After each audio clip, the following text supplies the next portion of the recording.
Srihastacharana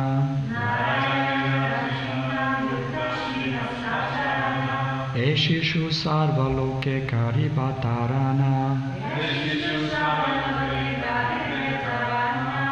Narayane Rachina Yukta Srihastacharana Eshishu Sarvaloke Karibatarana Narayane Rachina Yukta Srihastacharana Eshishu Sarvaloke Karibatarana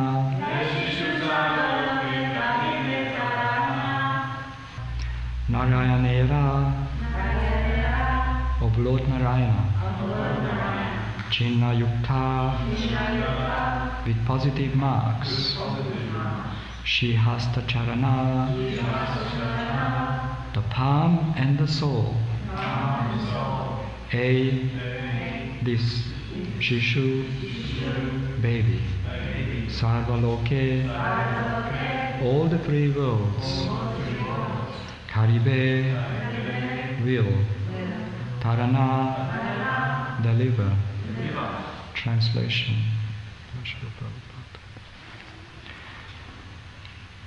This baby has all the symptoms of Lord Narayana on his palms and soles.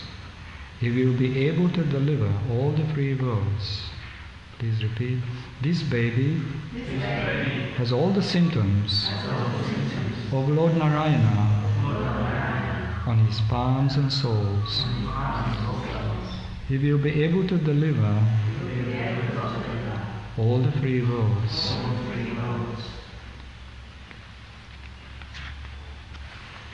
I will continue reading the next sloka.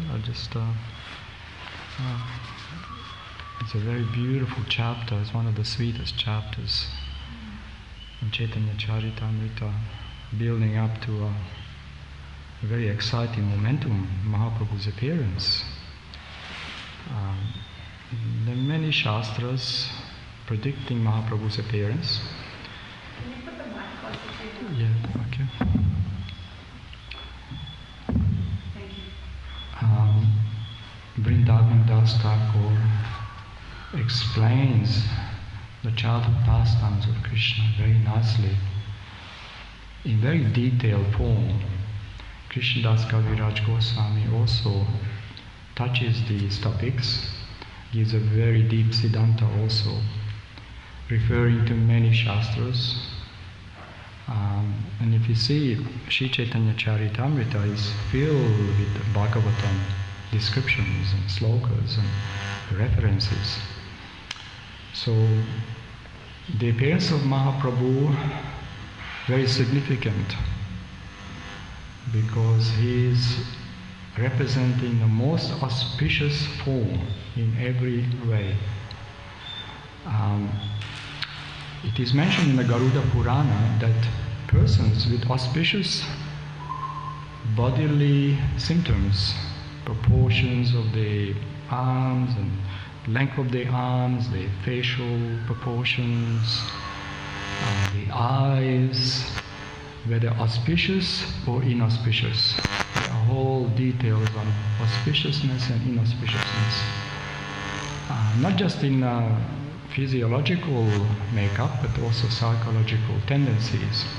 So Garuda Purana goes into the details how a civilized person, an Aryan, the bodily symptoms, even the bodily symptoms manifesting culture, civilization, dignity, their very body language speak for itself. So of course when Chaitanya Mahaprabhu appears, the most auspicious golden avatar, Sri Chaitanya Mahaprabhu, so beautiful. And as Krishnadas Kaviraj Goswami indicates in this verse very clearly, the auspicious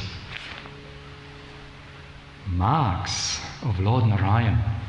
So obviously Sri Krishna Chaitanya Mahaprabhu, directly Lord Krishna himself, these beautiful marks and lotus feet on his palm.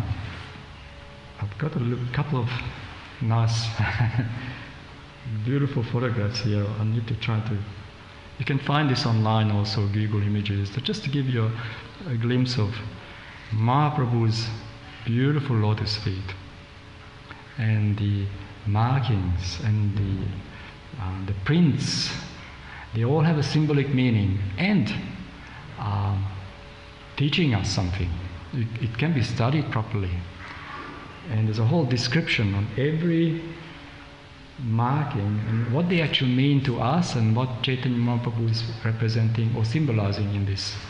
Same with Srimati Radharani, her palm, her lotus feet, Lord Krishna, of course, Nityananda, Nitai Padakamala. Narottama Das Thakur gives a very beautiful description on Lord Nityananda's lotus feet as well. In this case, Lord Chaitanya Mahaprabhu, see these beautiful markings.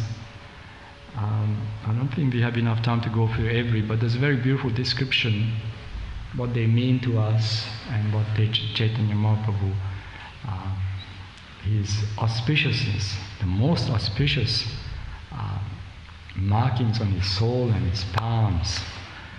Even great scholars, and not to speak of Krishnadas Kaviraj Goswami, who directly mentions the symptoms of Lord Narayan. So not just some kind of a beautiful decoration, they actually have a very powerful meanings here. Chaitanya Mahaprabhu's lotus feet. And from these markings, just from looking at these handprints and footprints and the symbolic meanings, one can understand that this personality is extraordinary. Extraordinary. Gora Sundara. He can deliver the three worlds, as Kaviraj Goswami says. He can deliver the three worlds. Chaitanya Mahaprabhu has reasons to come to this world. One of the major reasons, is to deliver the three worlds, to give an opportunity in this age of Kali, which is not very auspicious times. It's an age of quarrel, hypocrisy, misunderstandings, human imperfections, and Krishna says, and Vyasadeva mentions in the Bhagavatam in the first canto, that in this age people have short memory, tend to be troublesome, quarrelsome, lazy, not so healthy, short duration of life. So you can see the symptoms are very inauspicious for ordinary humans. Therefore Chaitanya Mahaprabhu, just by his appearance, brings auspiciousness. Just by his bodily limbs, his long arms, his beautiful lotus eyes, almost right up to his ears. Very beautiful. Everything about Mahaprabhu was so outstanding, so attractive. Golden avatar. It's just the topic itself, Sundara. Gora Sundara is so inspiring just to think of Mahaprabhu as directly Radha and Krishna in one form. The ultimate divine love, what we have here.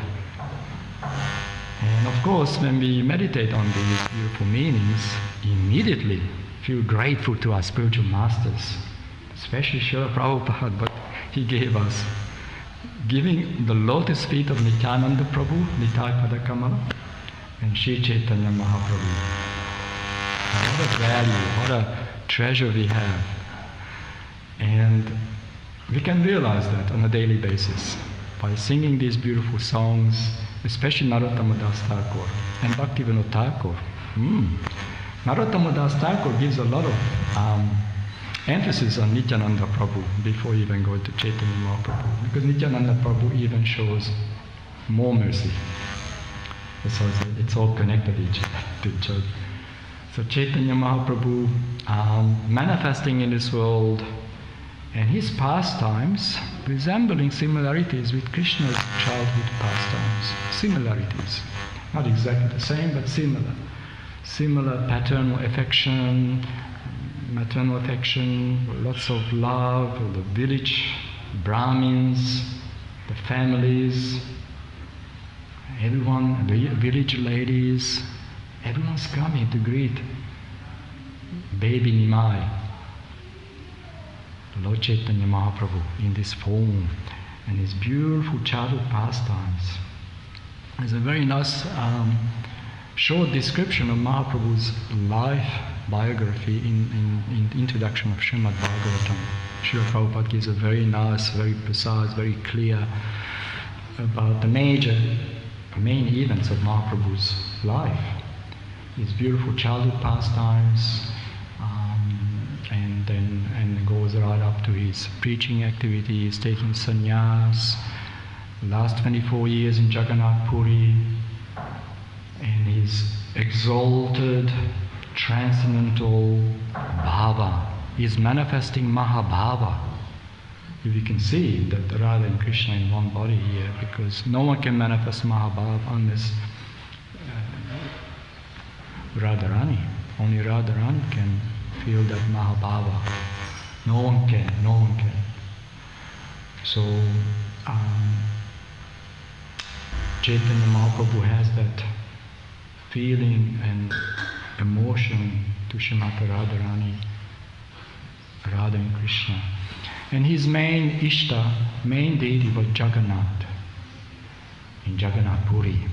So he used to visit the Jagannath Temple regularly. And then of course he had the pastimes in Puri, meeting all the great personalities, Sarvabhauma Bhattacharya, all, anything around Jagannath Puri, Tota Gopinath Temple, Gadadhara Prabhu's worshipping, and mentioning about the lotus footprints of Mahaprabhu. There are some places even now where they preserved Mahaprabhu's lotus footprints, and there are photographs, especially in Puri, certain temples, particularly one is Tota Gopinath, where he has his bodily limbs melted in the stone, his footprints.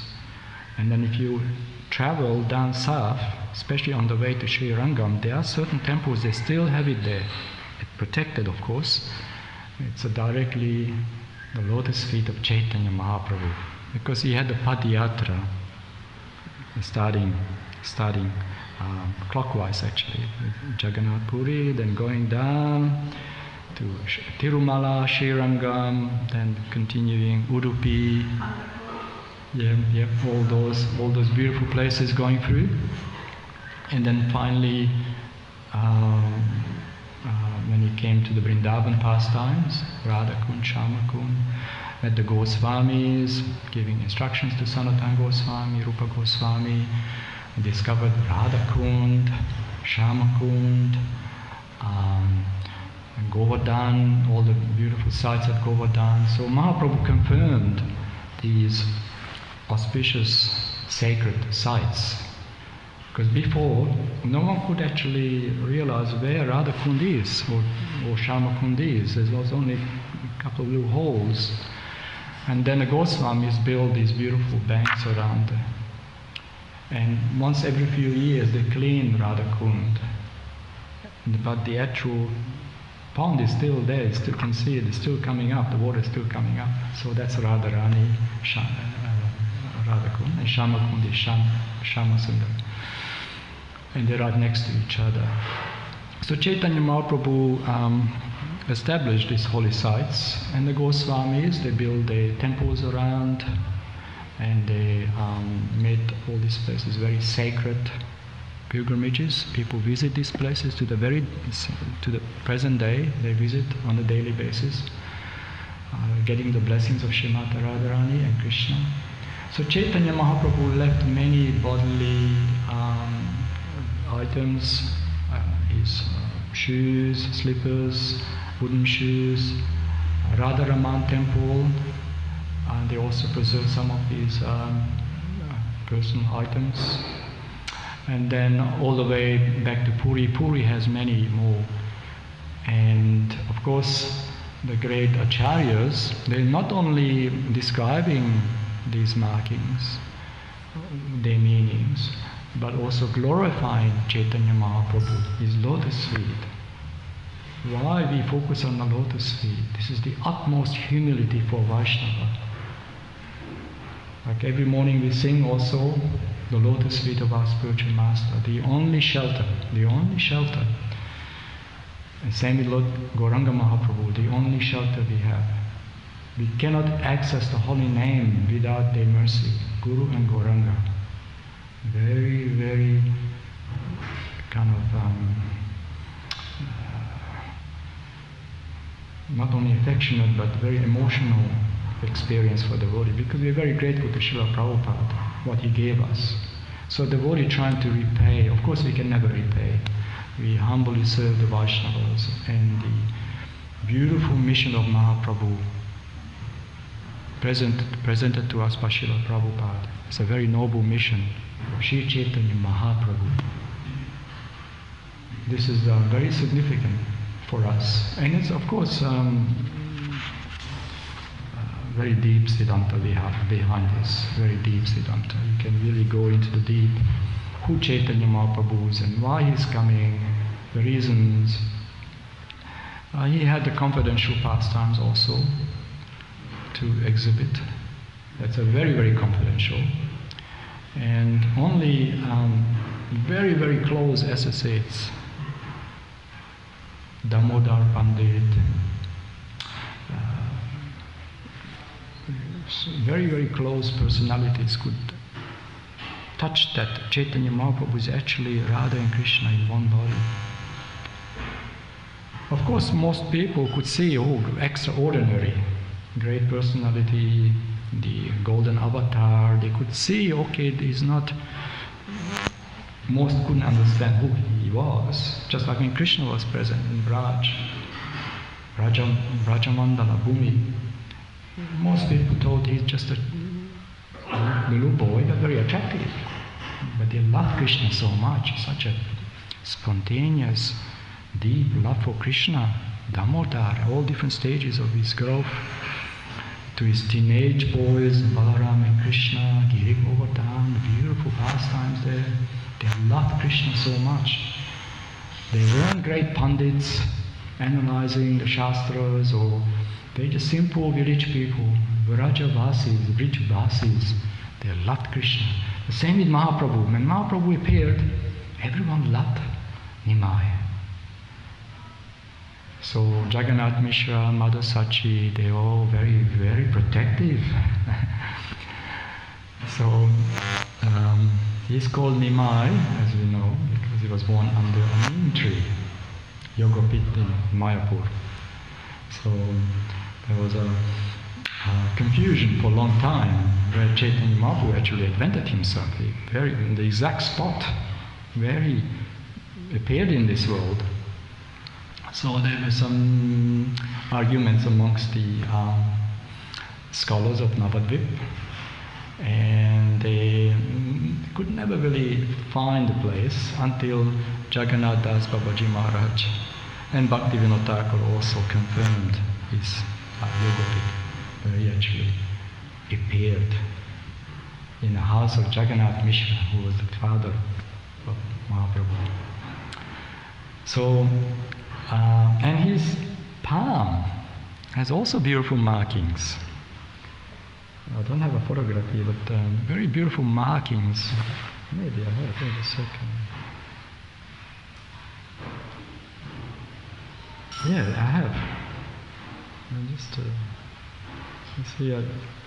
You can find this online. I'll just show you. You can really go into different meanings again. You need to give several classes on this, because every symbol, every marking has very deep Siddhanta behind. So, and as you can see the cows, you can see many fish, the swastika sign. You can see that Mahaprabhu means so many things. All the avatars, all the great avatars, Purusha avatars, Lila avatars, Yuga avatars, directly Krishna himself, Ramachandra, Narasingha, they're all manifesting in his body.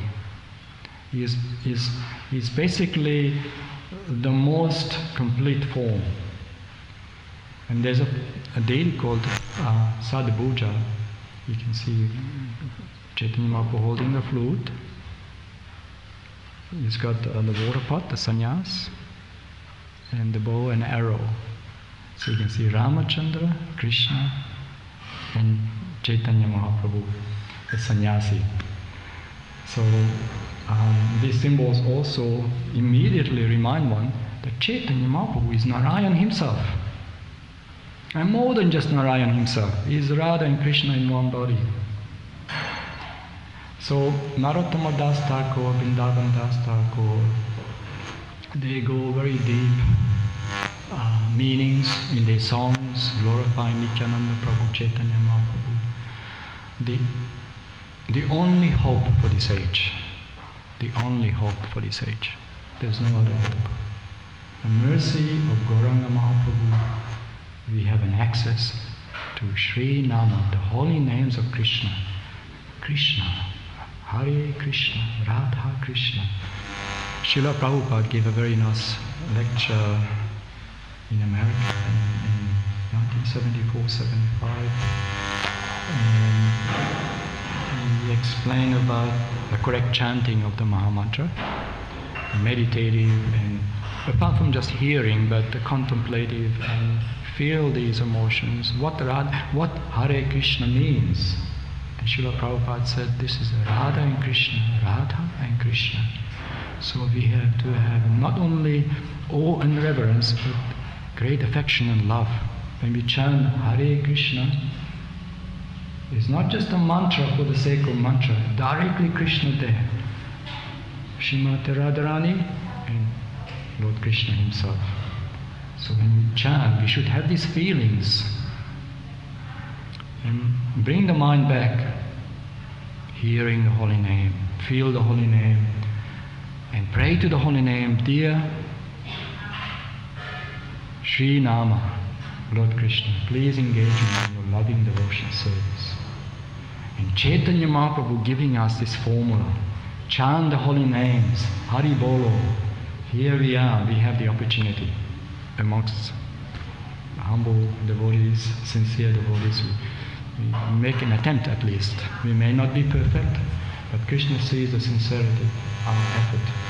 Samarada, we trying to perfect our lives, trying to perfect our understanding who Krishna is, and build, develop ourselves. So Chaitanya Mahaprabhu giving us all that, giving us the access, giving us all the blessings. And to access Nityananda, Nitai, Chaitanya Mahaprabhu, we need to have shelter of our spiritual master. Because the lotus feet of our spiritual master is not only our only shelter, but the only means to access Nityananda and Mahaprabhu. Just like the only way we can access Mahaprabhu through Nityananda Prabhu. So we go through these logical progression, logical connection. We cannot jump over to this avatar, that avatar, not to speak of the highest realm. So we have to have a very humble approach, attitude. So we go through the channels, we go through Srila Prabhupada's lotus feet, our spiritual master's lotus feet, and the Vaishnava's lotus feet. The holy name, chant the holy name sincerely, loudly. Chant the holy name loudly. So ourselves and purify everyone around us. So Harinam Sankirtan is a very, very important for all the devotees, because it's not only purifying to ourselves, but also we expressing our love and compassion for our brothers and sisters in the material world. We like to help them. We like to share the mercy of the holy name. The transcendental vibration touches them, touches their heart, attracts them. So it is important, and Srila Prabhupada said it that way. We have the Brihat Mridanga, Transcendental Book Distribution, and we have the Harinama Sankirtan, congregational chanting of the holy names. And Sri Caitanya Mahaprabhu emphasizes, there's no other way, there's no other way, there's no other way in this Kali Yuga, except chanting of the holy names of Krishna, Sri Hari. There's no other way. Difficult to do anything else, like any other tapasya or yogic process or meditation or anything which is not really cannot be practiced efficiently or properly in this age. Not much result, if any. Therefore, Mahaprabhu emphasizes the simplest and the most powerful process, chanting of the holy names of Krishna. So I'll just read the next verse. Okay.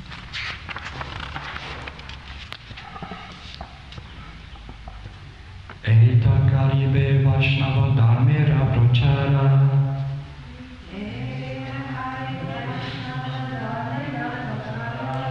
Iha te havedu kulera nishtara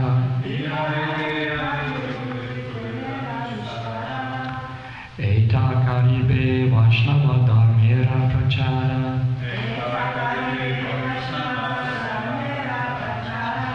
Iha te havedu kulera nishtara.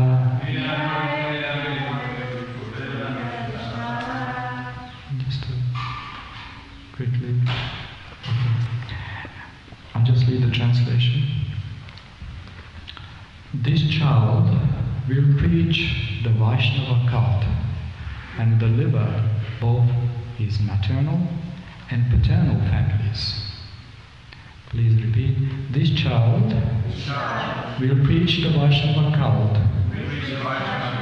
and deliver both his maternal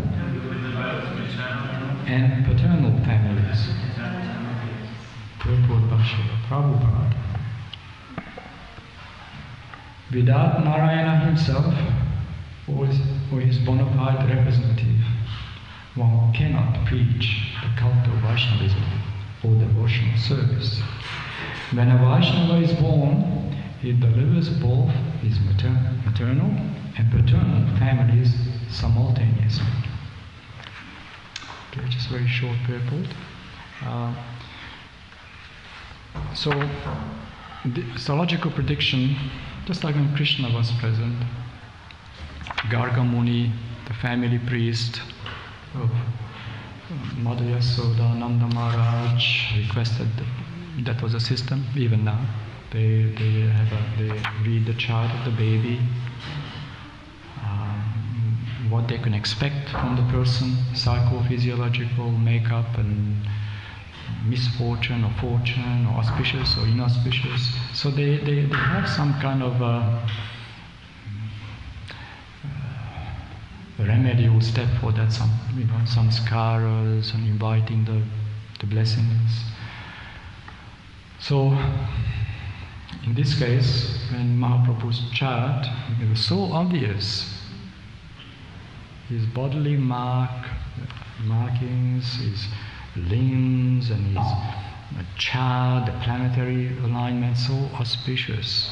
They could tell this person not only purifies the whole world, but can deliver the whole three worlds. Not only in maternal and paternal, but the whole world.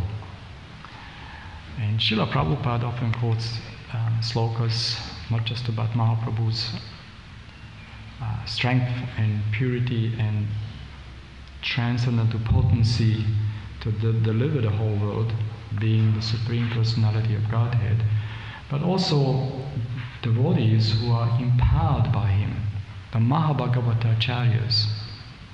They representing Mahaprabhu.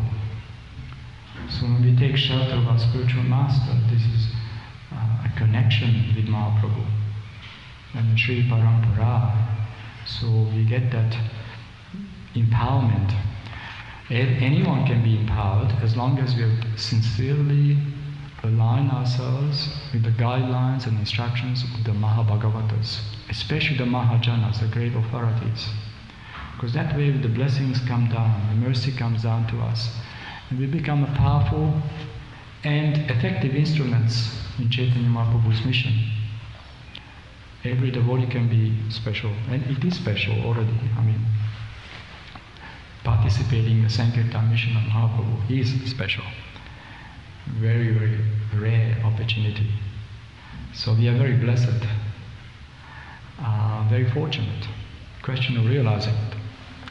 So as we read Srila Prabhupada's books, we realize how much love and mercy Chaitanya Mahaprabhu has for all living entities.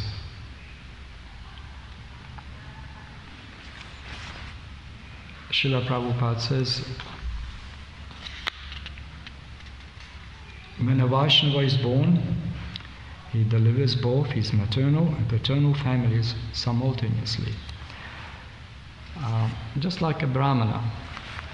If a Brahmana is not a Vaishnava, he cannot even deliver himself, not to speak of his family members or generations of families. They cannot. They haven't got the potency.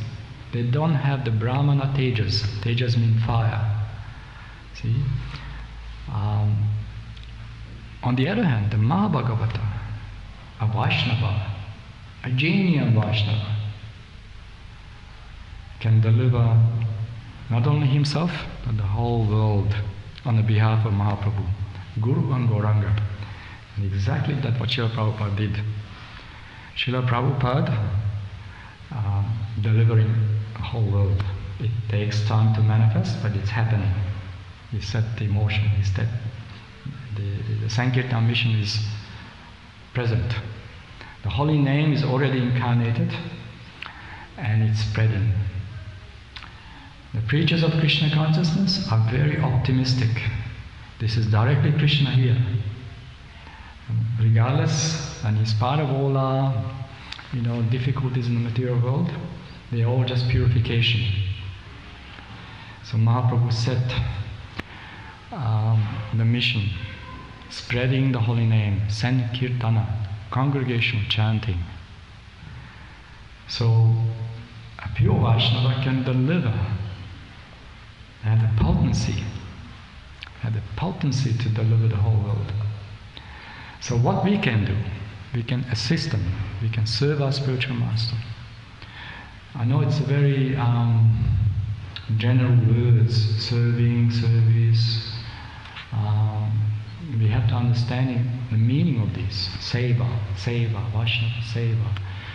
Because to really, even just to get the mercy of our spiritual masters, we have to serve the Vaishnavas.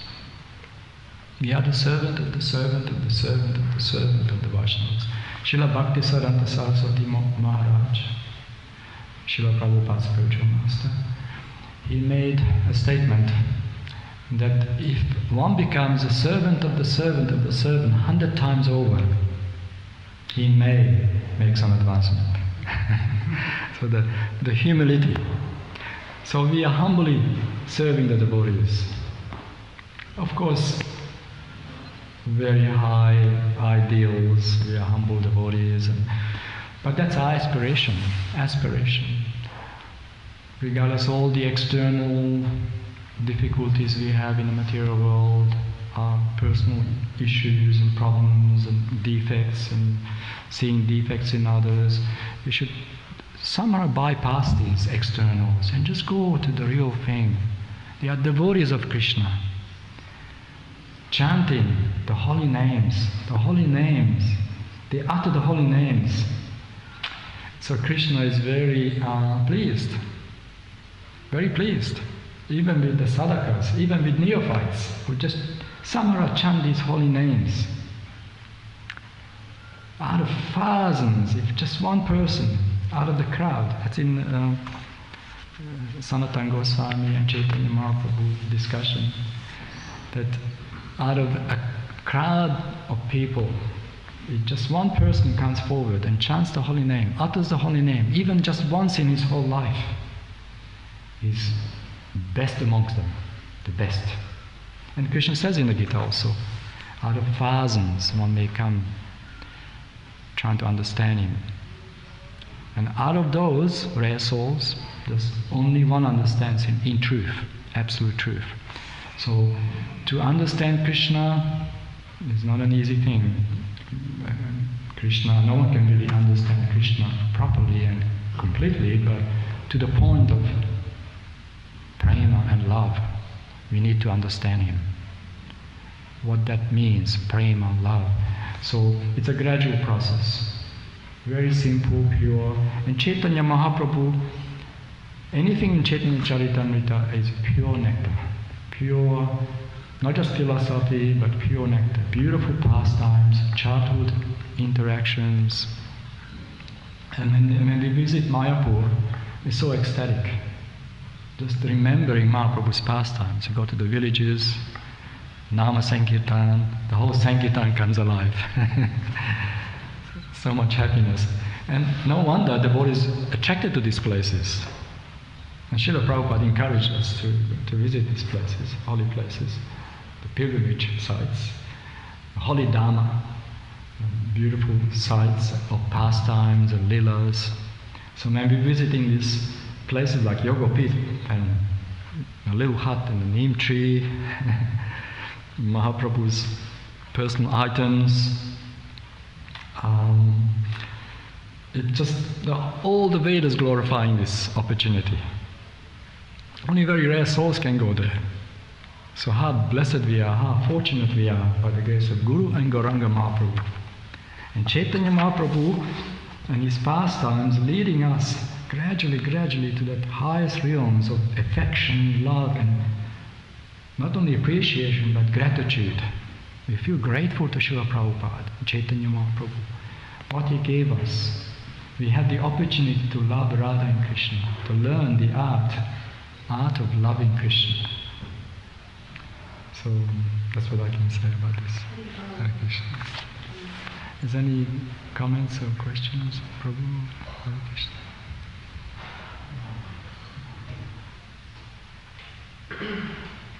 Hare Krishna. I don't know how to put this into a question. It's just been something that I've been thinking about a lot lately. I guess we have this conception, and maybe a misconception, that when you come into the devotional life, there's a lot of happiness, and we definitely do see that side of it. But it's something I think I've been seeing a lot recently in devotees is they're really struggling with the material body, the material mind, the material world and circumstances. But then we read, Prabhupada says that devotees are happy, and that this is a happy process, but it feels like there's a lot of purification that needs to happen. And so I'm just kind of trying to get my head around how to understand this suffering. It's good, very good. Happiness, when Srila Prabhupada mentions happiness, is really a spiritual happiness. And it's not just the happiness and distress of the material world. And that we have to tolerate. Krishna says in the Bhagavad Gita, we have to tolerate the dualities, heat and cold. This is the way. We are conditioned souls. We came to the material world. We have this body, jantra, a bodily machine, and we are inflicted by the laws of nature, prakriti. So we have to take care of this. But the actual happiness comes from deeper, your contentment, and you can describe it in many ways. Like we talked about gratitude, and feeling of appreciation and love. When you love Krishna, that's the greatest happiness. The more you love the holy name, more you love the devotees, then you know what real happiness is. Until that, it's some sort of a utopian phenomena or happiness. And of course, definitely we are happier. For many reasons. Because Krishna removes the obstacles for us. And at least minimizes. Because he's our best friend. And Srila Prabhupada introduced the prayer, Narasingha prayer, every morning to remove the obstacles on the path of devotion. And if that obstacle is removed, then we realize what happiness is. Because right now we between, sometimes in the bodily conception, sometimes a bit of spiritual consciousness and this and that. Every day is a different day. But when you become steady, nishta, steady, then you rise above these, be able to transcend these dualities. I know it's a high ideal, but that's our aspiration, to come to a platform and we just simply, feel devotion to Krishna. We don't get too caught up on the external and the happiness and distress of this world. Look at what Srila Prabhupada had to tolerate. He sweated gallons of blood so we can have this infrastructure, so we can have this institution, have this organization that promotes Mahaprabhu's teachings, to spread the mercy of Mahaprabhu, which is this is the only hope for everyone. Because Caitanya Mahaprabhu delivers us. At least while we're in this world, he will minimize the impact so we can serve Krishna peacefully. At least we can go forward. In the material world, anxiety is so overwhelming. We know, we can just look around. And what we're experiencing is very just minimal compared to what people are going through. And you'll know that when you engage yourself in preaching activities. Okay, that's another formula to be happy. Because when you go out there, you see, wow. First thing you realize, thank you, Srila Prabhupada. What a relief that I can be a devotee. People are suffering. I haven't met one person actually happy. We're meeting hundreds of people. Even on a daily basis, we meet so many people, and happiness is very superficial happiness. What happiness? They don't even know what happiness is. So just that gratitude makes us happy. I'm so grateful to Caitanya Mahaprabhu, to the devotees, the assembly of the Vaishnavas, Srila Prabhupada, that we have this process. We take shelter of Krishna. Shelter means we take shelter of Krishna. It's like if there's a big storm, you take shelter. So similarly, in a material world, a very stormy place, full of dualities, full of suffering, especially in this age, you can see, very easily to see. You don't have to read books to see the material world is miserable. It's a miserable place. Krishna says in the Bhagavad Gita, from the highest planet to the lowest, from the lowest to the highest, all places of misery, where repeated birth and death takes place. So when we see this and having the opportunity to associate with devotees and offering some service according to your capacity, you immediately feel happiness. At least you rise above. Wow, this is some more of goodness there. And also in the material world, also there are distinction, the degree and the quality of happiness, so-called happiness. Whether it's governed by the tamaguna, mode of ignorance, rajaguna, and goodness. You see, goodness brings a bit more happiness. Raja, distress. Tama, madness. And so when we're more coming up to the goodness, then this is when we have the clarity, mental clarity, and our emotions are more oriented towards Krishna. And then we can understand things properly, and much more clarity. See?